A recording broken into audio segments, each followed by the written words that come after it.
Before I got married to him, when I tell you this man was my best friend, I could talk to him about anything. So when I got married to him, he became my king. You know what I'm saying? I looked up to him. Then the drugs. She's the judge who gives rules on the law and life. She's intense with common sense.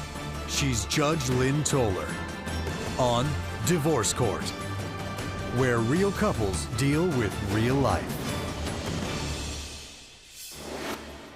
During their 10-year marriage, Menyoun and Lenord were best friends. But when Leonard refused to give up his drug habit, the pair divorced.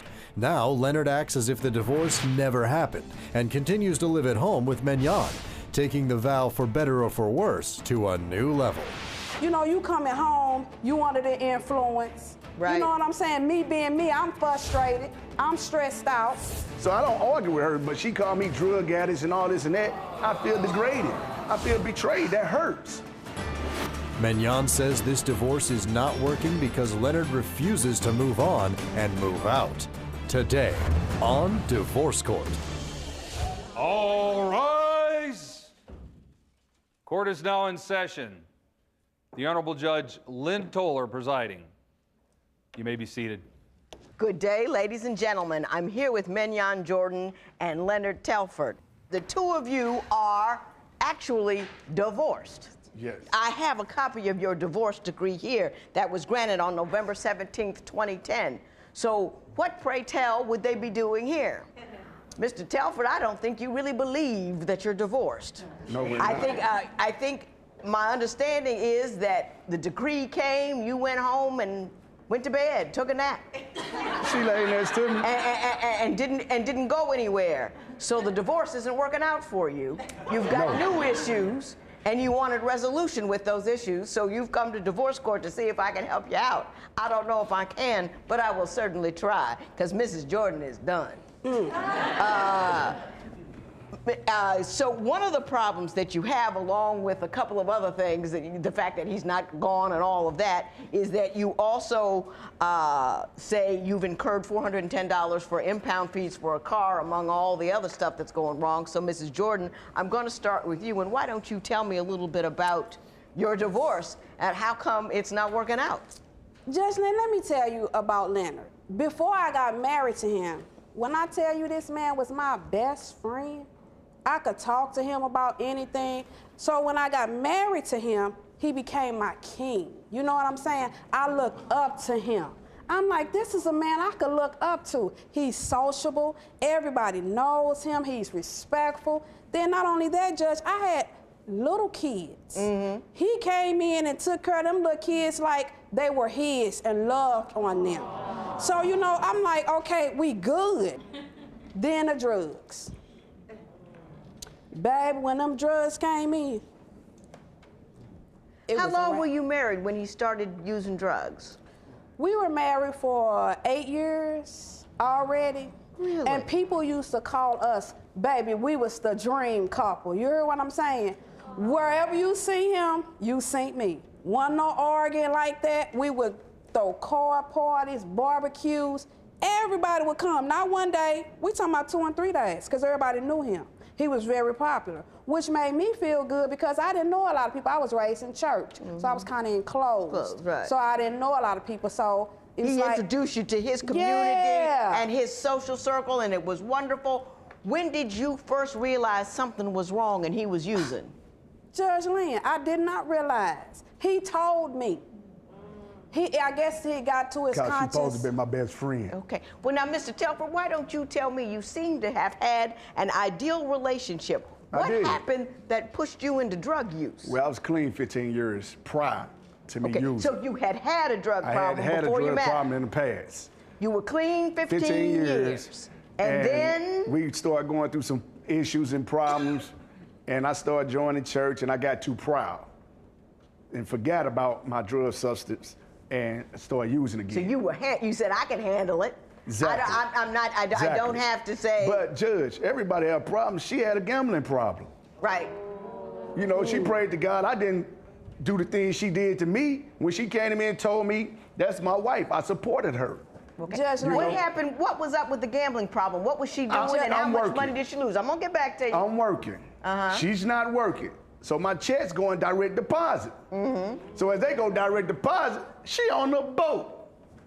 So when she on tell the- me on the these riverboat things, where you can gamble? she tell me these things, I don't get mad because I'm not that kind of person. I support Menyoun and whatever she did, you know. And like I told her, I feel betrayed because this is my best friend. Like she said, we did everything together. So you feel betrayed because you supported her when she had her troubles, but when you had your And troubles, not only that, she it's bounced? just, no, it's just, you know, my kids. Me and her get into it, she get to arguing. I don't argue back with her, you know, because prior engagements, the kids went through that. So I Right. don't argue with her, but she called me drug addicts and all this and that. I feel degraded. I feel betrayed. That hurts. Here's a woman I love. Did she do that in front of the kids? Yeah, she just did it a couple nights ago. Ms. Jordan, Judge explain Toller. that to me. Judge told her, it is what it is. They older now. You know, it's 8 years son came up on them. They know the streets. They know, you know, you coming home, you under the influence. Right. You know what I'm saying? Me being me, I'm frustrated. I'm stressed out. You know what I'm saying? So yeah, when you do something and I see, okay, it is what it is. So out of my anger and out of my hurt and brokenness, I did that. When divorce court continues, Menyoun decides to close up shop. The sex is, it's a wrap. Go ahead, be honest. I don't even for real want Leonard to touch me. Man, don't even touch me. Divorce isn't easy. Call toll-free at 1-877-311-2222 or visit our website at divorcecourt.com or become a fan at facebook.com/divorcecourt. Divorce court is back with the case of Menyoun Jordan, who says she divorced her husband because he stopped working. But Leonard sees things a bit differently. I get this woman a job, she quit. He wants to elaborate on my addiction to gambling. Like I told you before, I was raised in church. I didn't have a lot of friends. So going on the boat was my excitement. And yes, his check would come to the bank, and we would already be in the negative. I recognized and realized that the boat was taking me out. I had been asking God to help me. Leonard would give me money to go on the boat. It was no problem when I was coming back with $2 grand and $3,000. But eventually it catches up with you, right? Then it started catching up with me. And I saw, first thing I did, I prayed and I asked God to help me. That's the first thing. After that, me and Leonard, I will never forget, we was leaving the boat. I had money in my pocket. I said, that's it, I'm through. done. And I ain't been back in 2 years. But I took the initiative. With the help of God. That's what I keep telling him. I know you got a drug problem. I know it's hard. And then not only that, the sex is it's a wrap. I don't even want for real. And just being honest, keep Go it ahead, 100. be honest. I don't even for real want Leonard to touch me. Man, don't even touch me. Because right now, you know you been getting high. Then Leonard, you ain't been working. You know what I'm saying? I'm pleasing you, giving you this, because I like this. Right. But while I'm Leonard, I gotta wonder how the water bill gonna get paid. I gotta pay the rent. Yeah. God bless me with a good job, but I ain't got nothing extra. But it's about time, Judge. This woman, when That's I what first he met her, want. I worked. He I want- got Menyoun jobs. I get this woman a job, she quit. I'm like, how can you quit? We have a financial problem. Okay, Menyoun come on, say she saw this place, she had a vision of a barbershop. I say, Menyoun, we ain't in that kind of position right now to get this place. Right. She talked to her father, he tell her the same thing. Right. Menyoun come on with a set of keys. To a did it place anyway. that I'm like, Menyoun, we didn't even talked about this place. That place go under. She get another place. Now, she ain't working, I'm working. Do you make major financial decisions without consulting your husband first? I have done that. The reason why is I see potential and I see the future. See, Leonard does not have goals. See, I got goals in life. So I feel like I see a potential business that I feel like we could take the little bit we got and try to turn it make into this something. work. But it don't never get going. That's why we don't have now. Judge, let me explain this one to you. We had a nice salon. Right. Now, granted, we had 6 stations in there. I'm the business part up. I got the business mind. He got the social part because he know people. So he can get people coming in the door. Baby, when I tell you we had 6 chairs, on the strength of this man, all 6 chairs was full. Right. But in the salon business, they pay us, and they be in and out, and they're unstable. And I just got tired of it, but the salon did good for 2 years. But I'm stressed out because Nene doing drugs, Nene ain't working, Nene ain't helping me. So was it open for 2 years? It was Yeah, open it 2 was open years. for 2 Then years. people started coming and leaving. Okay, because where You mean the the, shop mean the was at, hairstyle? Yes, the hairstyles. hairstylist, Yeah. They you know, would the come company in was their own bad. space. It was sketchy. Right. Yeah. Because they husband losing their jobs, so they got to find jobs. The barbers don't want to stay because they customers don't want to come to where the barber shop was at, you know, because it ain't in the hood, and they can't do the things they was doing in the hood at our Right, barber it was shop. in a nice area You know, of town. so I'm telling her, Menyoun, this is not working. And then But you can't get mad because she had a dream and she tried. I supported it was her. practical. It was 2 years running. Businesses run into trouble sometimes, but you'll forever be in the mud if you don't try to step out. And she tried to step out and and that take was you fine. with her. When divorce court continues, Menyoun and Leonard tell of their odd divorce. down the highway, you know, we booed, we cried, got home, went to sleep. It's an odd thing to do.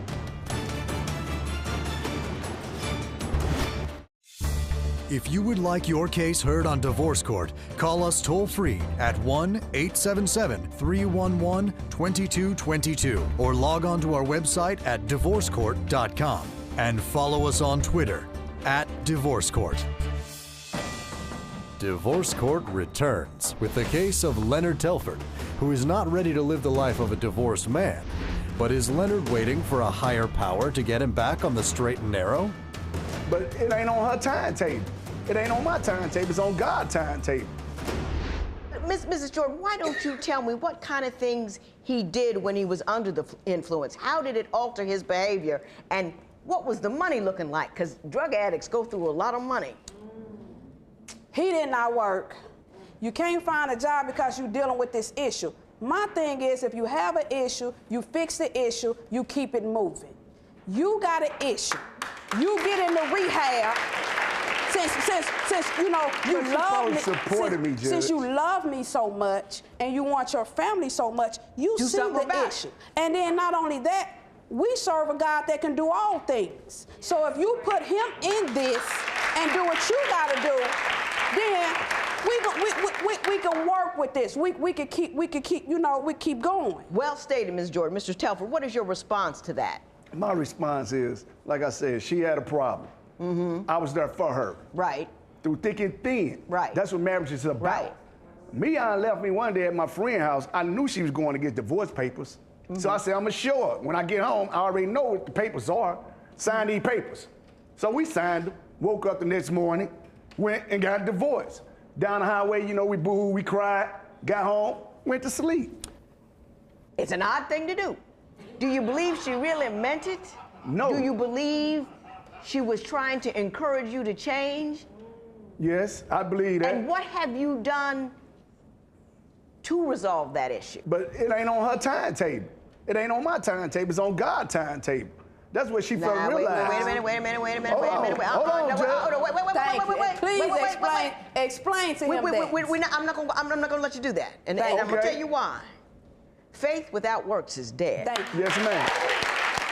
Yes, ma'am. You can't use it's all in his power to do nothing at all. So Yes, ma'am. if you see someone who is hungry and without food, you can't say, go and be blessed with God and not give him any food, because that will not fill your stomach. The act of giving will. Yes, ma'am. So don't tell me that.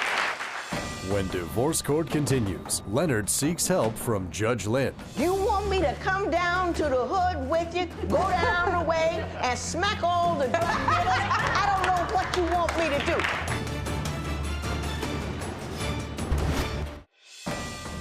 Divorce Court returns with the case of Menyoun Jordan, who is ready for her ex-husband to move out.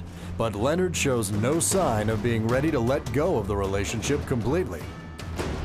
Mr. Telford, let me tell you something. I think you're a nice guy. I do. And I think you're a good guy. Doing the wrong thing at the moment, but you're a good guy. But you have to understand this. When you have a drug habit and you're not contributing, that's just smacks her every day with the problems that they bring and all the problems that you have that you can't solve and that you making it worse. You must do that. That's why I'm coming to you for help. Well, what do you want me to do? Do you want me to come down to the hood with you, go down the way, and smack all the drug dealers? I don't know what you want me to do. There's nothing anyone, this is your job. If the programs around where you are aren't working, you need to go someplace else. You need to quit hanging out with whomever you're hanging out with and change. If you're in church on Sunday, they always got something going on Monday, Tuesday, Wednesday, Thursday, and Friday. You go there and do whatever you have to do, but quit looking for elsewhere because the problem is right here. Thank you. Right here. And that's where you need to look. And she deserves better, okay? Can I avoid talking about this $410? Yes. He ain't got any money. Look, you know what? You tell me about it, I'll make a determination. If, in fact, I award you the money, I don't know if I am, I'm going to hold it in abeyance. And what holding in abeyance means, it's an order that you got to pay, but I'm not going to do anything about it now. Because if you do A, B, C, and D for me, we can withdraw that order, and it won't happen. Yes, okay? ma'am. So give you something to hit. So tell me about the 410. This is how the 410 occurred. Leonard wants to use the car. So I said, okay, I'm gonna let him stun a little bit. You can use the car while I'm at work. I'm at work, he calls me, baby, the police done pulled me over, I'm going to jail. I said, huh? I'm going to jail, baby. Police done pulled me over, I done told my last name this, and I said, Nene, you shouldn't have lied to the police. If you tell the truth, am I right? If you tell the truth, Judge. It'll work out a little better. It work out a little better. Hang on, I'm gonna get to you. It's a Saturday. My car is going to tow and pound. Where I'm from, you have to pay a police fee. So the police was nice enough to make the fee be the minimum, which was $125. So I have to pay that first.